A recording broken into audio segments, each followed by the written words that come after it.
తాకట్లో ఉన్న మీ బంగారాన్ని విడిపించి ఆ రోజు ఆన్లైన్ రేటుకి కొంటాం. Sharma gold company. నమస్కారం. విశ్వావసు నామ సంవత్సర ఉగాది శుభాకాంక్షలు. ద్వాదశ రాశుల వారి జాతక ఫలితాలు తెలుసుకుందాం. వివరించేందుకు ప్రస్తుతం మనతో పాటు ఉన్నారు డాక్టర్ ఈడుపుగంటి పద్మజ గారు. వారు జ్యోతిష్య వాస్తు శాస్త్రంలో పట్టభద్రులు. ఇది కూడా తొలి మహిళ అని చెప్పుకోవాలండి. సాధారణంగా పురుషులనే మనం చూస్తూ ఉంటాం.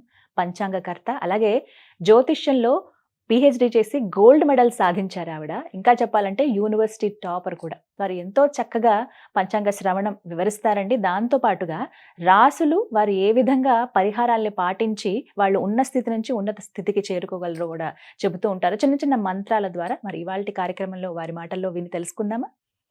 నమస్కారం అమ్మా. నమస్కారం. ఈ విశ్వావసు నామ సంవత్సరంలో కుంభరాశి వారి జాతక ఫలితాలు ఎలా ఉన్నాయండి? ఎందుకంటే శని వచ్చిన తర్వాత 2వ దశలో ఉన్నారు. అవును. ఇప్పుడు ఎలా ఉందంటారు ఈ సంవత్సరం మరి వారికి? ఇక్కడ కుంభరాశి వాళ్ళ విషయం తీసుకున్నట్లయితే మనకి ముఖ్యంగా కుంభరాశిలోకి వచ్చే నక్షత్రాలు మనం ప్రధానంగా తీసుకుందాము.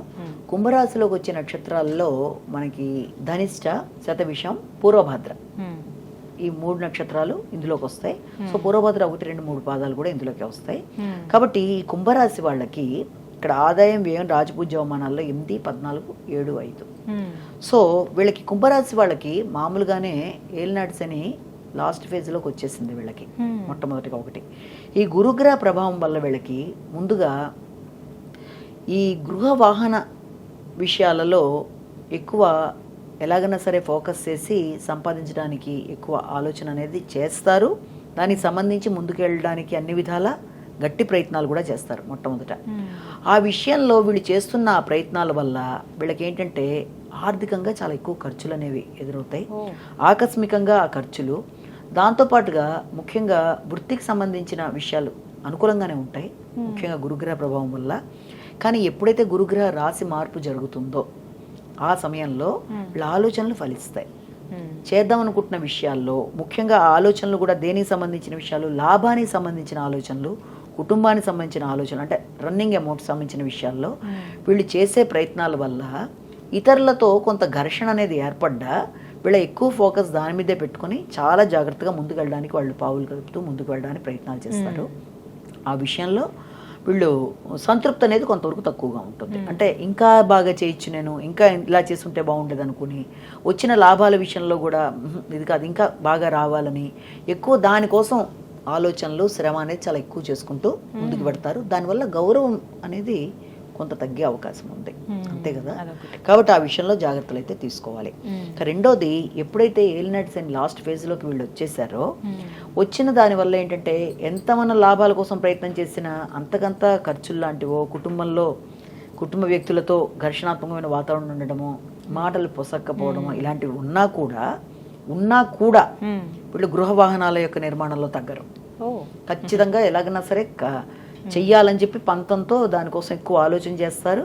కొందరైతే మొదలు కూడా పెట్టేస్తారు.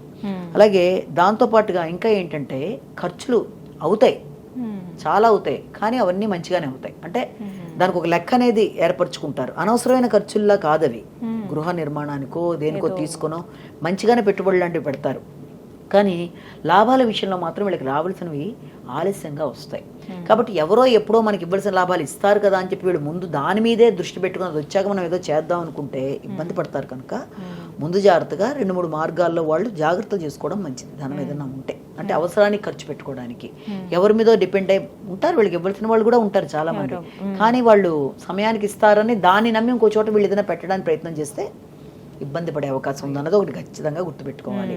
ఇక రెండోది ఏంటంటే రాహుకేతువుల విషయంలో కూడా వీళ్ళకి చాలా ఆత్మవిశ్వాసం పెరిగిపోయి ఏదన్నా చేసేసేయగలం, ఏదన్నా సాధించగలం అనుకోవడం, వాళ్ళ మీద వాళ్ళు స్వార్థంగా నమ్మకంగా నిర్ణయాలు తీసుకోవడం, ఇతరుల పని అనేటప్పటికీ ముఖ్యంగా వృత్తికి సంబంధించిన విషయాల్లో, వాళ్ళకి సంబంధించిన విషయాల్లో కానీ, వృత్తి చేసే ప్రదేశాల్లో కానీ, సాంఘిక సంబంధాల్లో కానీ, స్నేహ సంబంధాల్లో కానీ ఇతరుల పనులు అనేటప్పటికీ కొంత చూసి చూడనట్టుగా పట్టినట్టుగా వీడు చేయకపోవడం వల్ల సంబంధ బాంధవ్యాలు అనేవి కొంత తగ్గుతాయి. అంటే మీ పనులతో పాటు అవసరమైన చోట మీరు చేయగలిగిన మీ ముఖ్యులు ఉంటారు కదా, కుటుంబ సభ్యులు కావచ్చు, మీ స్నేహితులు కావచ్చు, వాళ్ళ విషయంలో కూడా సరైన ఫోకస్ అనేది పెట్టడం బట్టి అపార్థాలు లేకుండా ఆ యొక్క రిలేషన్స్ ఇది కాకుండా ఉంటాయి. కాబట్టి వీలైనంతవరకు మీ విషయాలు వాళ్ళ విషయాల్లో కూడా తగిన జాగ్రత్తలు తీసుకుంటూ అపార్థాలకు అవకాశం ఇవ్వకుండా ముందుకు వెళ్ళాలి. తర్వాత ఓవర్ కాన్ఫిడెన్స్, నాయకత్వ లక్షణాలు చాలా అధికంగా పెరిగిపోయి కొన్నిసార్లు తొందరపాటు నిర్ణయాలు కూడా తీసుకునే అవకాశాలు ఉంటాయి. కాబట్టి ఖర్చుల విషయంలో కానీ ఏదన్నా నిర్ణయం తీసుకునేటప్పుడు వీలైనంత వరకు మీకు ఆత్మీయుల్ని సంప్రదించి నిర్ణయాలు తీసుకోవాల్సిన అవసరం అయితే ఒకటి కనబడుతుంది. అంటే మీ ఆలోచనలు ఒకసారి వాళ్ళ ముందు వ్యక్తీకరించి వాళ్ళ బట్టి కూడా మీరు జాగ్రత్త పడుతూ ముందుకు పెడితే ఇబ్బందులు అనేవి ఎదుర్కోరు.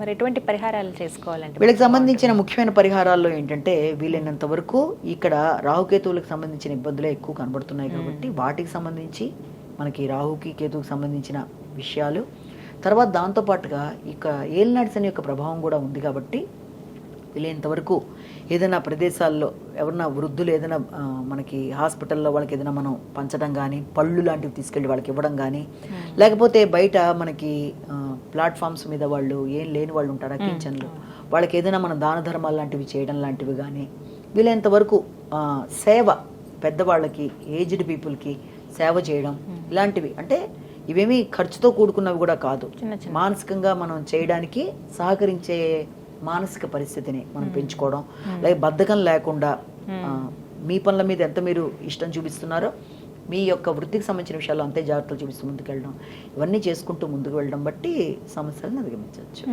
చాలా చక్కగా వివరించారండి, ధన్యవాదాలు.